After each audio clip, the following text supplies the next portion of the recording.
মৰমৰ ছাত্ৰ ছাত্ৰীসকল, তোমালোকলৈ নতুন এটা ভিডিঅ' লৈ আহিছোঁ। অসম জাতীয় বিদ্যালয়ৰ ৪ৰ্থ শ্ৰেণীৰ ২য় পাঠৰ ক্ৰমান্বয়ে সাধু এটিকৈ তোমালোকলৈ আগবঢ়াই আছোঁ।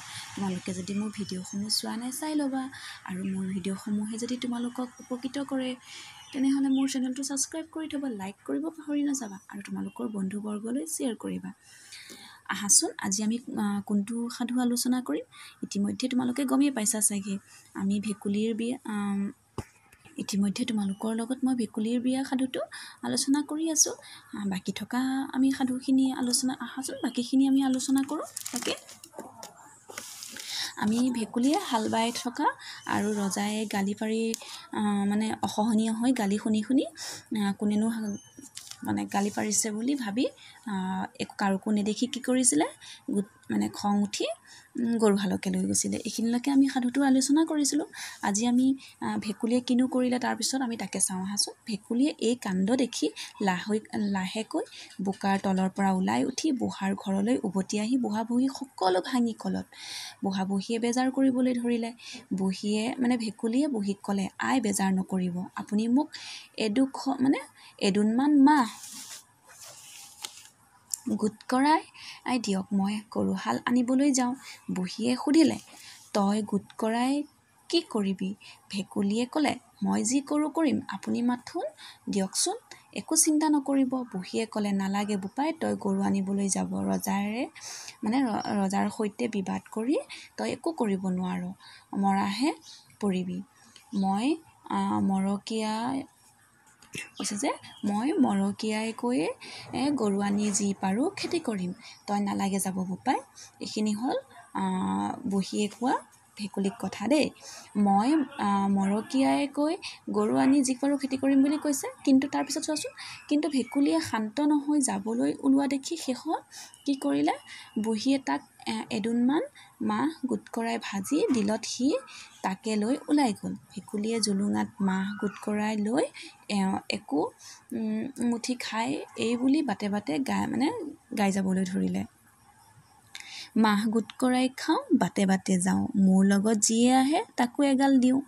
ভেকুলীৰ তাৰপিছত এনেকৈ মাতি যোৱা শুনি, ভেকুলীৰ কথা শুনি মাহ গোট কৰাই খোৱাৰ লোভতে অনেক সিংহ, বাঘ, ভালুক আদি বনৰীয়া জন্তু আহি আনকি কোন আহিল, মৌ, বৰল, কুদু প্ৰভৃতিও তাৰ লগ লাগিলহি, গোট কৰা লোভতে।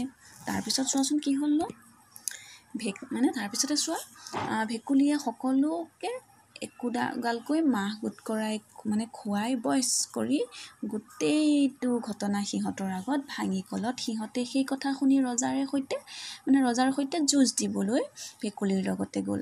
ভেকুলীয়ে আটাইবোৰ জন্তুৰে সৈতে মাটিৰ ধূলি উৰাই গুজৰি গুমৰি ৰজাৰ পদূলি পাই ৰজালৈ কৈ পঠিয়ালে যে, ৰজাই মোৰ গৰু উভতাই দিবনে মোৰে সৈতে যুঁজ দিব?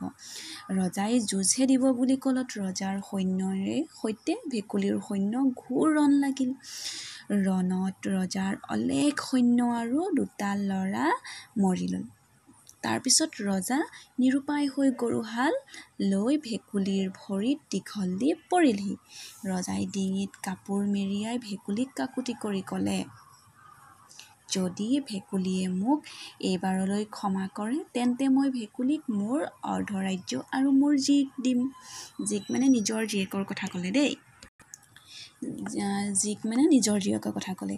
এই কথা শুনি ভেকুলীয়ে ৰজাক ক্ষমা কৰিলে আৰু ৰজাৰ জীয়েকক বিয়া কৰাই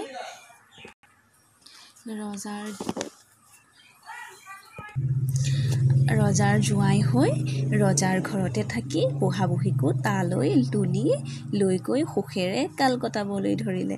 গম পালা নহয় সাধুটোত আমি কেনেকৈ গম পালোঁ যে সাধুটোৰ নামাকৰণটো আমি কি গম পালোঁ যে ভেকুলীৰ বিয়া। কেনেদৰে ভেকুলীৰ বিয়া হ'ল, সাধুটো বিৰাট ভাল লাগিল হয়নে? তোমালোকৰো ভাল লাগিল চাগে। হয়তো পাছফালৰ পৰা কিবা কিবি মাত শুনি থাকিব পাৰে, তোমালোকে তাৰ কাৰণে মোক ক্ষমা কৰি দিবা। আৰু এতিয়া তোমালোকলৈ আজি পাঠটোৱে সাধুটিয়ে আলোচনা কৰিলোঁ।